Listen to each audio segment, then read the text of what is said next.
दोस्तों, ताजमहल अपनी खूबसूरती के लिए पूरी दुनिया में पहचाना जाता है। सभी जानते हैं कि ताजमहल शाहजहां ने अपनी बेगम मुमताज़ की याद में बनवाया था। लेकिन क्या आप जानते हैं कि ताजमहल की ज़मीन के मालिक कौन थे? शाहजहां ने इस ज़मीन को कैसे हासिल किया था? उत्तर प्रदेश के आगरा शहर में बना ताजमहल एक विश्व धरोहर मकबरा है। इसे मुगल बादशाह शाहजहां ने अपनी बेगम मुमताज़ महल की याद में 17वीं सदी में बनवाया था। ताजमहल 1983 में यूनेस्को विश्व धरोहर स्थल की सूची में शामिल हुआ था। ताजमहल को बनाने में करीब 22 साल लग गए थे। दुनिया भर के पर्यटक इसकी खूबसूरती के कारण इसकी तरफ खींचे चले आते हैं। हालांकि बीच बीच में इसकी ज़मीन के मालिकाना हक को लेकर काफ़ी विवाद खड़े होते रहते हैं। कुछ तथ्य कहते हैं कि ये ज़मीन आमेर के एक समुदाय की थी जिसे शाहजहां ने खरीदा था। वहीं जयपुर का राजघराना दावा करता है कि ताजमहल की ज़मीन उनके पुरखों की है, जिसे मुगल बादशाह ने जबरन कब्जाया था। भारतीय पुरातत्व सर्वेक्षण विभाग के मुताबिक ताजमहल की ज़मीन राजस्थान के आमेर के कछवाहों की जायदाद थी। शाहजहां ने इस पर ताजमहल बनाने के लिए कछवाहों से खरीदा था। इसके बदले मुगल बादशाह ने कछवाहों को 4 हवेलियां दी थी। हालांकि मुआवजे के तौर पर दी गई हवेलियों के बारे में ज़्यादा जानकारी नहीं मिलती है। फिर भी दरबारी इतिहासकार हामिद लोहरी ने बादशाहनामा और फरमान जैसे अपने कामों में ताजमहल के लिए कछवाओं से ज़मीन खरीदे जाने का जिक्र किया है। बता दें कि ताजमहल करीब 60 बीघा क्षेत्र में फैला हुआ है। इसका निर्माण कार्य 22 साल के बाद 1648 में पूरा हुआ था। बीजेपी सांसद सुब्रमण्यम स्वामी ने 2017 में कहा था कि उनके पास मौजूद दस्तावेजों के मुताबिक मुगल सम्राट शाहजहां ने जयपुर के राजाओं की ज़मीन हड़प कर उस पर ताजमहल बनाया था।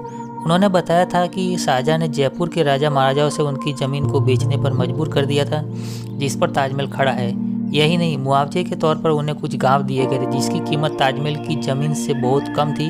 उन्होंने ये भी दावा किया कि ताजमहल के मुताबिक प्रॉपर्टी पर भी एक मंदिर ही था। हालांकि इसके सबूत नहीं है कि ताजमहल मंदिर को तोड़कर बनाया गया था।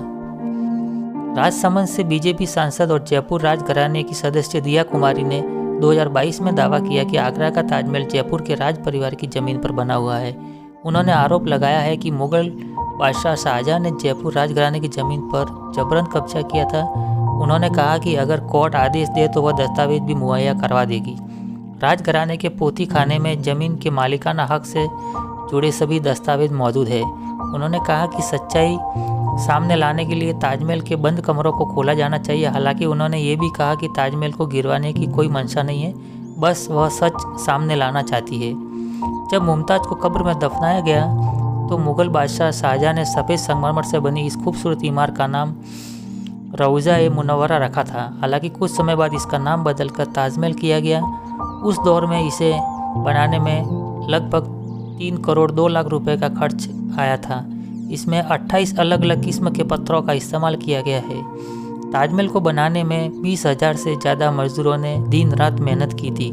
शाहजहां ने इसके शिखर पर 40,000 तोले का सोने का बना 30 फीट से ज़्यादा लंबा एक कलश रखवाया था। ये कलश 1800 तक सोने का था, लेकिन अब ये कांसे का बन चुका है।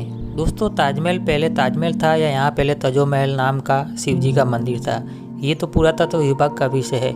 लेकिन हम आपकी जानकारी के लिए बता दें कि जिन राजघरानों ने इस पर दावा किया है, यह मेरे हिसाब से, मेरे मत के अनुसार काफ़ी सच्चाई हो सकती है। क्योंकि पहले तो राजा यहाँ पे थे नहीं, मुगल बादशाह का साम्राज्य नहीं था। यहाँ पे हमारे खुद राजा महाराजा शासन करते थे और उन्होंने काफ़ी मंदिर बनाए थे।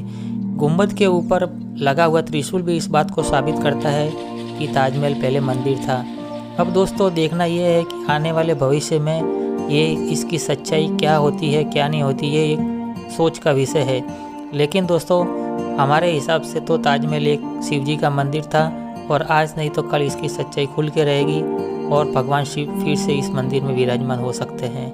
दोस्तों, जानकारी कैसी लगी वीडियो में कमेंट करके ज़रूर बताना, और जानकारी अच्छी लगी हो तो वीडियो को लाइक और चैनल को सब्सक्राइब करते रहना, ताकि हम आपको नई नई जानकारियों से रूबरू करवाते रहें। तब तक के लिए अपना ख्याल रखना। जय श्री राम, हर हर महादेव।